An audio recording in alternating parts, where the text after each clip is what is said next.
सबसे पहले बात करते हैं गृह मंत्री अमित शाह की। तो न्यूज 18 नेटवर्क के editor in chief Rahul Joshi से खास बातचीत अमित शाह ने की और अमित शाह ने इस दौरान प्रधानमंत्री नरेंद्र मोदी की मां को जिस तरीके से आपत्तिजनक शब्दों का इस्तेमाल किया गया, बयान सामने आया और उसके बाद सियासत भी होती रही, उस पर के खुलकर उन्होंने कहा कि विपक्ष की जो भाषा है ये लोकतंत्र को कमजोर करती है और इस तरीके की भाषा अगर विपक्ष की तरफ से इस्तेमाल किया जाता है तो जनता इन्हें चुनावों में सजाते। जहां एक तरफ मोदी जी इतने लोकप्रिय नेता हैं, ग्लोबल लीडर्स के संग भी उनका इतना अच्छा तालमेल है, ऑपोजिशन लीडर्स जैसे कि राहुल गांधी, ममता बनर्जी, ये लोग उनको तमाम तरीके से गाली देते रहते हैं, जलील करते रहते हैं, तो इसको आप कैसे देखते हैं? कोई उनको मौत का सौदागर बुलाता है, कोई। देखिए, एक दुर्भाग्यपूर्ण चीज है कि राजनीति सिद्धांतों की जगह व्यक्तिगत बातों पर ले जाने का प्रयास हुआ है और राजनीति में जिस प्रकार की भाषा का प्रयोग होता है, मैं नहीं मानता वो हमारी डेमोक्रेटिक व्यवस्था को पुष्ट करेगी। लोकतांत्रिक व्यवस्था में स्तर विहीन राजनीति एक दीमक के समान होती है जो लोकतांत्रिक व्यवस्था की जड़ों को खा जाती है। और मैं तो आपके कार्यक्रम के माध्यम से देश की जनता को यही अपील करना चाहता हूं कि ऐसी भाषा का जो प्रयोग करते हैं, इस प्रकार की राजनीति को जो बल देते हैं, ऐसे लोगों ने जनता ने दंड देना चाहिए। किसी भी व्यक्ति का भ्रष्ट आचरण हो तो वो उसकी व्यक्तिगत बात नहीं बनती है, सार्वजनिक होती है। उसके भ्रष्टाचार को उजागर करना वो विपक्ष का जिम्मेदारी भी है, परंतु चूंकि भ्रष्टाचार नहीं मिलता है इसलिए स्तर बगैर की बातों को करना, गलत शब्द प्रयोग करना, जो भी आप बता रहे थे, और वहां तक कि मोदी जी की स्वर्गीय माता जी के लिए अपशब्द बोल देना, ये हमारी देश की लोकतांत्रिक राजनीति को पुष्ट नहीं करेगा। और मैं देश की जनता को जरूर कहना चाहूंगा कि ऐसे लोगों को दंडित करना चाहिए चुनाव के माध्यम से। तो केंद्रीय मंत्री अमित शाह ने न्यूज 18 के editor in chief Rahul Joshi से खास बातचीत की। इस बातचीत में उन्होंने प्रधानमंत्री नरेंद्र मोदी के बारे में कहा कि प्रधानमंत्री नरेंद्र मोदी ने अब तक जितना काम किया है किसी भी प्रधानमंत्री ने नहीं किया है। इसके साथ ही उन्होंने ये भी कहा कि एक दशक में किसी भी प्रधानमंत्री ने इतना काम नहीं किया और भारत 2047 तक राष्ट्र में सबसे विकसित बनेगा। अमित जी, आप हिस्ट्री में बहुत रुचि रखते हैं, तो मेरा एक सवाल है कि इस देश में लॉन्गेस्ट सर्विंग प्राइम मिनिस्टर्स को अगर लिया जाए तो नेहरू जी, इंदिरा जी और मोदी जी का नाम है। मोदी जी को आप नेहरू और इंदिरा जी से कैसे कंपेयर करेंगे? देखिए, मोदी जी ने देश की इकोनॉमी की साइज और स्केल दोनों को बदला है। गरीबी हटाओ के पॉलिटिकल नारेज को जमीन में तब्दील किया है, जमीन पर तब्दील किया है। 25 करोड़ लोग इस देश के गरीबी रेखा से बाहर आ जाए, वो बहुत बड़ी बात है। 60 करोड़ लोगों के जीवन में घर देना, शौचालय देना, घर में गैस का सिलेंडर देना, घर में बिजली देना, 5 किलो अनाज प्रति व्यक्ति प्रति माह मुफ्त देना, 5 लाख तक का इलाज करा कर देना, घर में शुद्ध पीने का पानी पहुंचाना। एक 11 साल के अंदर 60 करोड़ लोगों के जीवन स्तर को इस तरह से उठा लेना, इसके जीवन को परिवर्तित करना, जिसकी वो पीढ़ियों से राह देख रहा था, मैं मानता हूं ये बहुत बड़ा उपलब्धि है। देश की सेनाओं को आधुनिक करना, देश को सुरक्षित बनाना, मेक इन इंडिया का स्वप्न साकार करना और देश के अर्थतंत्र को 11वें नंबर से 4थे नंबर पर पहुंचा देना और 2047 में महान भारत की रचना का संकल्प सिर्फ नेतृत्व का नहीं, 140 करोड़ लोगों का विश्वास जगाना कि 2047 में भारत महान होगा, दुनिया में सर्वोच्च स्थान पर होना, ये अपने आप में बहुत बड़े अचीवमेंट है। मूल्यांकन तो इतिहास ही करेगा, मगर मैं मानता हूँ शायद भारत में किसी भी प्रधानमंत्री ने एक दशक के काम में इतनी सारी सिद्धियां प्राप्त नहीं की है। और देखिए, इसी बातचीत को बढ़ाते हुए केंद्रीय गृह मंत्री अमित शाह ने प्रधानमंत्री नरेंद्र मोदी को लेकर के कहा कि प्रधानमंत्री नरेंद्र मोदी पर संघ का बड़ा ही प्रभाव है और संघ का जो अनुशासन है, 75 साल का जो संघर्ष है प्रधानमंत्री नरेंद्र मोदी का, वो संघ का ही संस्कार है। एक बिल्कुल अलग प्रकार से संघ के काम को मैंने उनसे सुना और कार्यक्रम में किस उद्देश्य से जाना चाहिए इसके बारे में भी युवाओं के लिए एक सटीक टिप्स भी थी और एक प्रकार से लंबे समय के लिए मार्गदर्शन भी था। इतने छोटे से एक महानगर के 1200 युवाओं के कार्यक्रम के लिए इतना बारीक प्लानिंग करना, ये बहुत बड़ी बात होती है। मैंने भी नीचे के स्तर पर काफ़ी काम किया है और वो ही बताता था, उस वक्त भी बताता था कि नरेंद्र भाई जो करते हैं वो मन से करते हैं और जो करते हैं वो अल्टीमेट उद्देश्य के साथ जुड़ा हुआ होता है और इसी के कारण बड़े बड़े परिणाम मिलते हैं। कमोबेश मेरे क्षेत्र के ही युवा थे, बहुत सारे युवा प्रभावित भी हुए थे, कार्यक्रम में भी गए थे और उसमें से काफ़ी लोग अलग अलग क्षेत्र में, कोई संघ में ही काम में आगे बढ़ा, कोई विद्यार्थी परिषद में बढ़ा, कुछ लोग भाजपा में बढ़े, अलग अलग काम में काफ़ी आगे भी बढ़े। तो लोक संपर्क और लोक संग्रह, लोगों का संपर्क करना, लोगों को काम के साथ जोड़ना और संपर्क और संग्रह के माध्यम से अल्टीमेट गोल अचीव करना, जो लक्ष्य है उसकी प्राप्ति के लिए रास्ता बनाना, ये उस वक्त हम सब युवाओं के मन पर बहुत गहरी असर छोड़ गया और आगे चलकर इसके कई सारे उदाहरण उनके जीवन से इसी प्रकार के मिलते रहे, जिन्होंने आज दुनिया के सामने जो नरेंद्र मोदी जी है उसको बनाया। नेपाल में हाल ही में हुई हिंसक जेनजी क्रांति की गूंज अब भारत में उठने लगी है। दरअसल राहुल गांधी ने जेनजीज को लेकर के एक बड़ा बयान दे दिया, जिस पर अब खूब सियासत हो रही है। बीजेपी इसका विरोध कर रही है, वहीं राहुल गांधी अपनी बात पर अभी भी कायम है। लेकिन आखिर जेनजीज को लेकर के क्यों सियासत हो रही है, इस रिपोर्ट के जरिए आपको दिखाते हैं।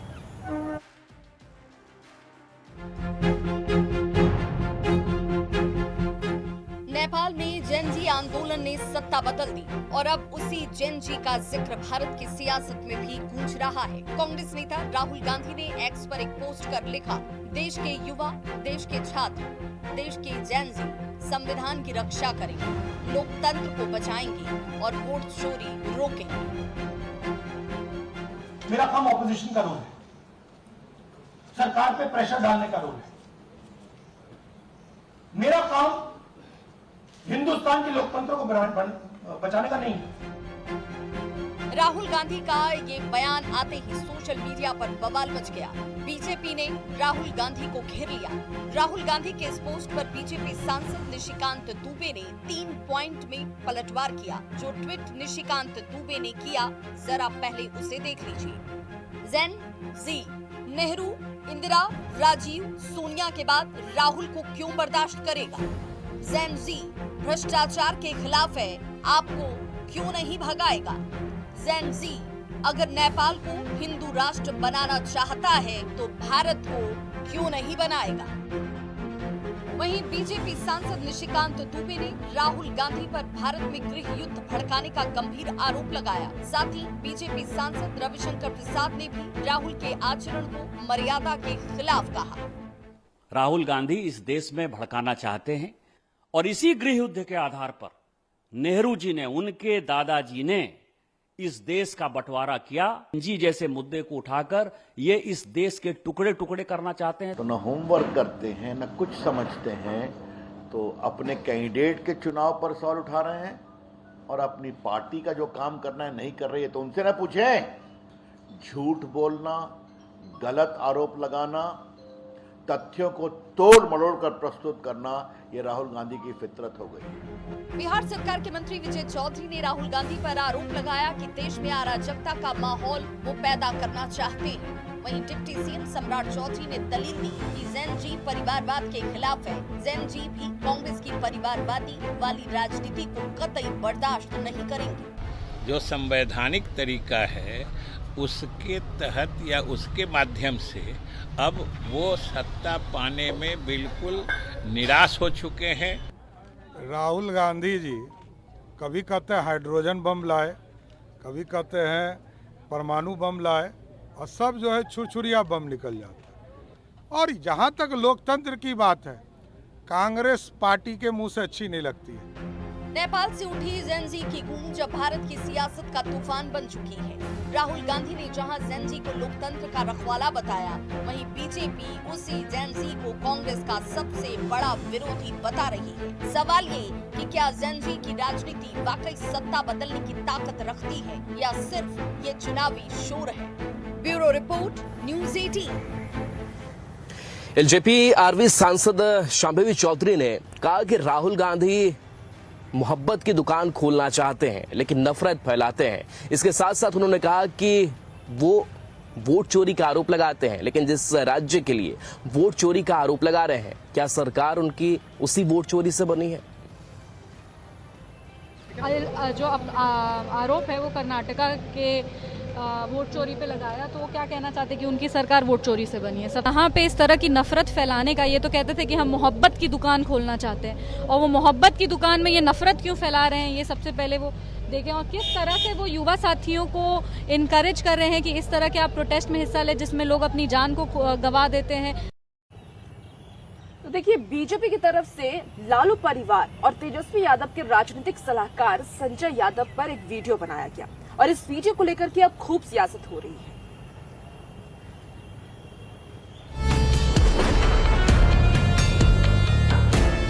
हम समय है महाभारत में एगो संजय रहे जवन आनर धृतराष्ट्र के आंख बन गई। आज के जमाना में लालू परिवार में हरियाणा से एगो संजय आएगा। चुनावी साल में राजनीतिक दलों के बीच वीडियो वार जारी है। ताजा हमला किया है बीजेपी ने। बीजेपी की ओर से एक वीडियो जारी किया गया है जिसका टाइटल है भूलेगा नहीं बिहार प्रेजेंट्स, भाई भाई के बीच दीवार। पार्टी बनाए हुए, लेकिन पापा अभी पार्टी का फ्यूचर तो हम ही है ना। चुप रहो, कुछ भी बोलता है, अभी पापा है ना। ठीक है तो कह रहा है। बीजेपी ने इस वीडियो के जरिए लालू परिवार पर निशाना साधा है। वीडियो में ये बताने की कोशिश की गई है कि आरजेडी के राज्यसभा सांसद संजय यादव की वजह से तेज प्रताप यादव और तेजस्वी यादव में मनमुटाव है, और संजय यादव की वजह से तेज प्रताप यादव को पार्टी और परिवार से बेदखल होना पड़ा। देख रहे हैं कैसे बड़े साहब बड़े पुत्र का मोह में फंसे जा रहे हैं। हम क्या करें संजय? मैं कुछ कहूं? बीजेपी के इस वीडियो पर सियासत तेज हो चुकी है। बिहार की जनता पूछ रही है कि क्या ये आरजेडी का नया संजय राज है क्या, या बस परिवार का विभाजन राज? क्या परिवार इस तरह से विभक्त होकर चुनाव में उतरेगा? महागठबंधन के दलों में तो दरार है ही, परिवार में भी दरार। बीजेपी और जेडीयू के नेताओं ने लालू फैमिली पर तंज कसते हुए संजय यादव पर जोरदार निशाना साधा।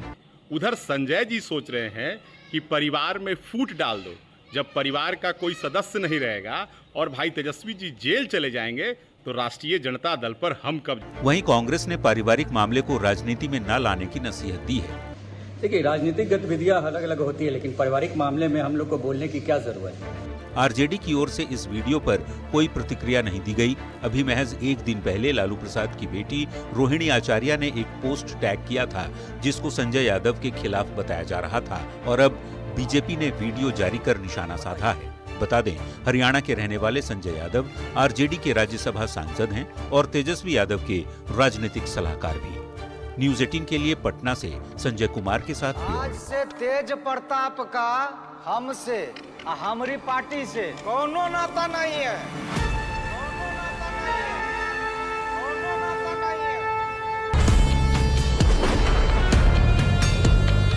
देखिए, महागठबंधन में सीट बंटवारे पर अब तक कोई बात नहीं बन पाई और इसी बीच राजेश राम की सीट है कुटुंबा और इस कुटुंबा सीट पर अब आरजेडी ने भी दावा ठोक दिया है। खबर है कि उम्मीदवार का नाम भी सामने आ गया है, लेकिन अब सवाल यही है कि किस तरीके से प्रेशर जो है वो आरजेडी बना रही है, कांग्रेस अपना अलग राग अलाप रही है। ये रिपोर्ट आपको दिखाते हैं। बिहार में विधानसभा चुनाव को लेकर सीट बंटवारे पर महागठबंधन में रस्साकशी देखने को मिल रही है। आरजेडी और कांग्रेस के बीच जारी नूरा कुश्ती के बीच महागठबंधन की अंदरूनी कलह सतह पर आ गई है। बिहार कांग्रेस अध्यक्ष राजेश राम की सीट पर दावा ठोकते हुए आरजेडी ने दबाव वाली राजनीति शुरू कर दी है। फिलहाल कुटुंबा विधानसभा सीट से बिहार कांग्रेस अध्यक्ष राजेश राम विधायक हैं, लेकिन इस सीट पर अब की बार आरजेडी पूर्व मंत्री डॉक्टर सुरेश पासवान को आगे कर रही है। चर्चा है कि कांग्रेस राजेश राम के लिए डिप्टी सीएम का पद मांग रही है, जिसे लेकर आरजेडी ने राजेश राम की पारंपरिक सीट पर ही दावा ठोक दिया है। हालांकि कांग्रेस ये कह रही है कि कुछ भी हो जाए, कुटुंबा से राजेश राम ही लड़ेंगे। कि हमारे प्रदेश अध्यक्ष माननीय राजेश राम जी कुटुंबा से ही 2 बार से विधायक बन रहे हैं, आगे भी वही लड़ेंगे, आगे भी वही बनेंगे। कांग्रेस की दलील है कि राजेश राम लगातार 2 बार से कुटुंबा में जीत हासिल कर रहे हैं, लेकिन पिछले एक हफ्ते की राजनीतिक घटनाएं इस ओर इशारा कर रही हैं कि कुटुंबा पर इस बार आरजेडी की नजर है। 13 सितंबर को कुटुंबा में कांग्रेस की ओर से कार्यकर्ता प्रशिक्षण कार्यक्रम का आयोजन किया गया, जिसमें आरजेडी के नेता नहीं पहुंचे। इसके बाद 18 सितंबर को महागठबंधन के कार्यकर्ताओं का सम्मेलन किया गया, जिसमें कांग्रेस के कोई नेता शामिल नहीं हुए, जबकि वामदल और वीआईपी के कार्यकर्ता आरजेडी के न्योता पर पहुंचे, जिससे आरजेडी के हौसले बुलंद हैं। इसी सिलसिले में राष्ट्रीय जनता दल के द्वारा हर प्रखंड में, हर जिला में बैठकों का दौर जारी है। कुटुंबा सीट पर महागठबंधन में दिख रही फूट की झलक से एनडीए के नेता काफी खुश हैं। कांग्रेस और आरजेडी के बीच तनातनी को लेकर एनडीए ये दावा कर रहा है कि महागठबंधन में अंदरूनी लड़ाई चरम पर है। न तो सीट शेयरिंग पर सहमति बन पाई है और न ही सीएम फेस पर मुहर लग रही है। बिहार चुनाव में महागठबंधन एनडीए के टक्कर में नहीं है, कांग्रेस आरजेडी में ही लड़ाई जारी है। राजेश राम जी के खिलाफ राजद से उम्मीदवार सुरेश पासवान जी होंगे। इसका मतलब स्पष्ट है कि राजद और कांग्रेस में कुछ भी ठीक नहीं है। अब कांग्रेस के अध्यक्ष है राजेश राम, उनकी सीट पे राजद द्वारा किसी और उम्मीदवार को आगे करना, ये तो सीधे सीधे कांग्रेस को आईना दिखाना है ना, राजनीतिक हैसियत बताने वाली बात है। सत्ताधारी बीजेपी और जेडीयू को लग रहा है कि महागठबंधन में फूट का फायदा एनडीए को मिल सकता है, क्योंकि आरजेडी के रवैये से कांग्रेस नाराज है। ऐसे में देखना होगा कि मनमुटाव के बाद बात बन पाती है या कांग्रेस के राजेश राम और आरजेडी के सुरेश पासवान के बीच कुटुंबा में फ्रेंडली फाइट देखने को मिलेगी। पटना संवाददाता संजय कुमार के साथ ब्यूरो रिपोर्ट, न्यूज़ 18।